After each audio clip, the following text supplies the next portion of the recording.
Hey guys, Greg coming to you with another one of my bonsai trees. You may notice I'm on the wide angle lens at the moment. This is my calorie pear. This is the first of two that I have. This is the big one. It kind of shot up in the past month or so. Otherwise, I would be like right here. Okay, this guy shot up a lot in the past month. I say this is the first of two. The other one that I found actually was growing in between. I'll kind of show you here, kind of like what this guy is doing right here, this honeysuckle. It was growing right here in this stone bed, and it's like, it's hard to explain. It's kind of growing like this, and it's just bent over like that. You'll see it eventually in another video. But for right now, this guy is what we're going to be talking about. So calorie pear A, it's about 2.5 feet high. You can kind of see that it, as the wind's blowing here, it's got some give to it. It's very bouncy. I'm going to zoom in a little bit here now just to kind of give you kind of an idea of what we're looking at. Leaf wise, it's really hit or miss. These guys have been growing, and they either grow in really nice, like down here, or they grow in, initially we had some blackness there on them.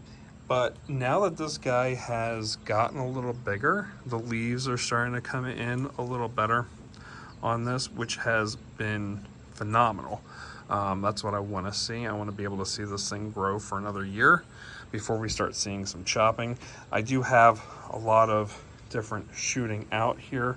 At least it's not coming out of the same spot, so I don't have to worry about that yet. But I am hoping that this guy can grow pretty big. This is its pot for right now. It's kind of like a 2-gallon almost pot that I have. I just have a little bit of a water catcher in here just to get the extra in case I overwater. But yeah, this guy's going pretty big, going pretty strong. A lot of leaves coming on this guy, as you can see. And I'll see if I can turn it around, but the wind's kind of getting to it at the moment. So we'll get what we can here. The taper, of course, coming up, getting a little thinner as we go to the top. We'll see if we can get down here on the bottom just to kind of give you an idea of what we're looking at here. The trunk, right at where the ground is coming in, is looking very nice and woody.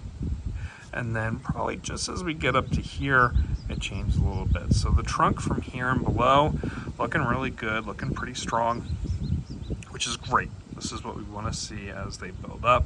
The soil is kind of just what I had in the ground out here, out in my yard, just to kind of give it what it's growing in. I don't really need a whole lot of well draining soil yet for this, but we'll get there when we need to repot this in a couple of years, when I do that initial chop and start to train it. So this is the calorie pear. I've looked up a lot about this guy just to make sure that this is what it is. From what I've been reading, heavily planted back in the day, back when my development was first put in place. So we do have calorie pears around the development here. Kind of give you a look at that new growth that's coming up here. Look how shiny that top leaf is. That's kind of crazy, isn't it? Like I said, though, these were heavily put in the 50s, 60s, things like that, and they started taking over. The seeds start going everywhere. The flowers smell really bad. If you know, you know. And they started to not recommend these guys going because they get kind of invasive with how they are. But I'm hoping I get lucky, keep this in a pot, not worry about it growing too much and spreading, but we'll see what we can do there. But if you guys have any questions, concerns, make sure to hit that like button. Make sure to hit subscribe. This is calorie pear, letter A. One last shot here. And that's about it, guys. So if you have any comments, concerns, let them down below. I'll make sure to respond. Hope you enjoyed it. Take care. See you next time. Bye.